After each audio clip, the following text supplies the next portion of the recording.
My morning routine is very important to me. I try to do a lot during the day, so I got to make sure that I start it off right. That starts off by taking my heart rate monitor and doing heart rate variability measurement. That kind of gives me an idea of where my body's at. Then I do some blood work, do a finger prick and measure some different things in my blood. That kind of gives me an idea how my body's doing internally. I'm measuring creatine kinase in the blood, so that's basically an indicator of muscular breakdown and how recovered I am. So, and then go through some breathing exercises, a little bit of stretching, kind of wake my core up, wake my body up, and then yeah, get down to the kitchen and get some breakfast and get going for the day. Got some oatmeal, some creatine, protein powder here. I used to cook eggs, make oatmeal, and it was nice, and it took a lot longer to eat and a lot longer to prepare. And then I had to clean the pan every morning. So in the sake of time saving, I optimized my routine and I just drink it now. As you'll notice, my pattern of which eggs I use is a little bit off. Someone put it in my egg cartridge in backwards, so I grabbed it thinking that the eggs were going to be in my hand, and they were on the opposite end, and it slipped out of my hand, and all my eggs cracked. So now I make sure that it's perfectly balanced no matter which way you turn it. It's all, yeah, it's my OCD. Daily multivitamin, extra vitamin D. So yeah, I log all my food that I eat every day as well as I can on this app called MyFitnessPal. And I have my calorie goals, protein, fat, and carbs. I'm trying to gain some weight right now, so I know I need to eat more calories. And as I add each food in, it updates my goals for the day, so it tells me kind of like what I'm lacking, what I'm doing well on, and what I need to eat more of. Right, so this is my kitchen and dining room, also YouTube studio. As you saw, this is where I film my Fan Fridays and Tips with Trev YouTube segments. We got a couple lights here. Turn that one on, and then we got this light over here. And then we can kill the top lights. And then this becomes my setup. Got camera 1 right here. Then I look towards, and then over here in my kitchen, we have camera number 2 that films at a diagonal. When it goes into post-production, it actually looks like a professional studio, kind of-ish, I like to think. So the filming is the most important part because you have to have a setup and devoted time to actually, speak to the camera and speak to your audience and stuff. The editing I can do when I'm on a plane flight, and that's kind of the plan during the season, is be able to edit on the plane flights or edit in the clubhouse in between BP and the game or whatever the case may be. Kind of find time here and there to edit. After I make my shake and do all my morning routine, stretch, I'm kind of like ready to go for the day. I have 2 to 3 hours of work time, trying to run a couple different businesses and get all my personal stuff done and basic normal work stuff that I try to do in addition to full-time baseball job. So, like a while ago, or did you reach out? Okay. I haven't reached out to Walker yet. I know he's in. He's the one that actively brought it up. I know Giolito was in too. My business partner Taiki is up here in Seattle with me. He lives up here, so sometimes I have him come over and talk about whatever business structure stuff, deals we have going on, shoots that we're going on with different athletes.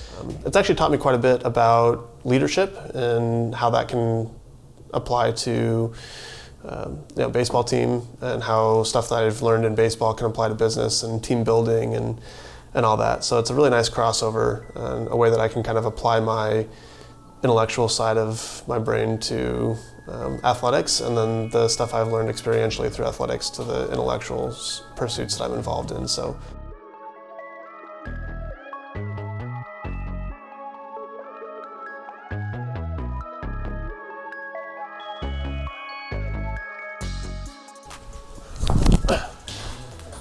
Look a little worse. Damn it, Rob. Did you change anything grip-wise? No, I actually like the seam orientation on that. I made a video in 2013 that I put on my YouTube channel. It's still there. It's 3 different angles at 1,000 frames per second. Really bad quality footage because the camera that I was shooting with wasn't like the Edgertronics are now today. For today, I'm going to be going over a presentation I just gave at Ron Wolforth's coaches camp at the Texas Baseball Ranch on all the pitches I throw, how to generate extra rotations per minute, the specific spin axis that you're looking for. And it's just the basics of physics, basically, like, okay, when your hand's over here, it spins the ball this way, and the axis is here, and so the ball's gonna break just a little bit. And it's like an 18-minute long video that I made way back in 2013. And then when Driveline got the Edgertronic and started doing some stuff, like 2016 or 17, they kind of picked up on the term pitch design, and they're the ones that really popularized the term. I'm an engineer, and we design things. Engineers design things. So you start off with a problem that you're trying to solve. You know, I don't have a pitch that does this, it goes this way, or I don't have a pitch that produces swing and miss, or whatever the case is, right? So like with my slider, when I design that, I can make a ball go up and down very well, curve ball and slider, and or like gyro cutter and four seam and all that, but I never could make the ball go left and right. Part of that is how is it going to fit into my arsenal, and so I'm not just designing some random pitch that doesn't work with the rest of my arsenal. So I'm like, okay, it serves this purpose in my arsenal, and it needs to move exactly this way at exactly this miles per hour. Okay, I know what I need. What problem I need to solve. How am I going to do that? Well, in order to get the ball to move that way, it must have to spin like, and I start using physics and understanding like how the ball needs to be oriented. Okay, yeah, hot start.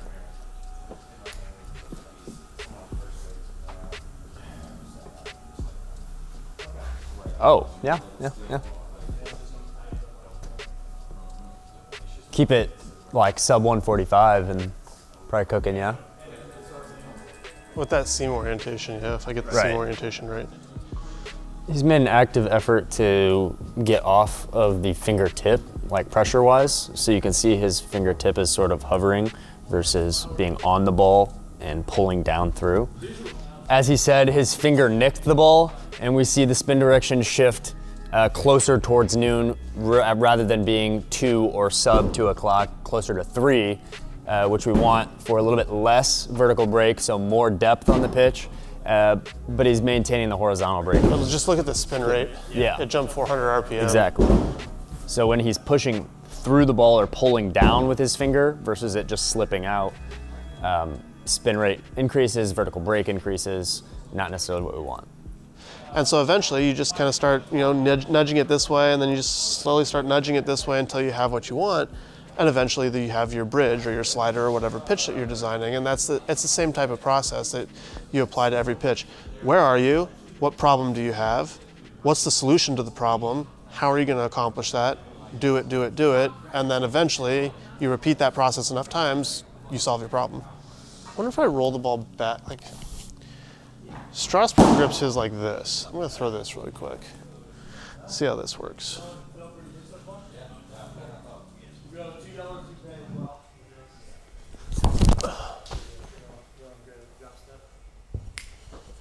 Did not come out right. All right, let's pick them up and then I'll throw some cutters.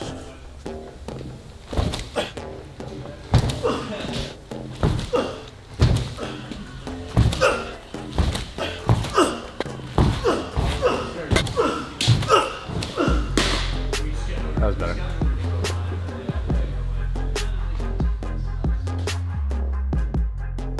I work with a guy named Andy Galpin, who is a professor at Fullerton. So as we were going over my off-season plan and what I wanted to do, and he's like, oh, where are you going to be working out? I'll be up in Seattle at Driveline. He's like, you got to go over to this place, Vigor Ground, and check out the place. I know the guy there, Luca. He's really bright. I came over here. It's really close, and started working out here, and it's been really beneficial for me.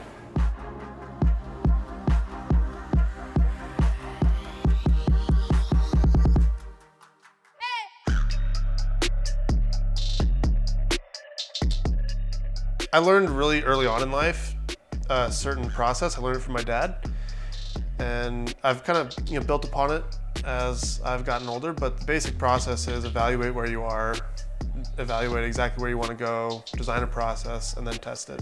I don't think people misunderstand the process. I think people just aren't that dedicated.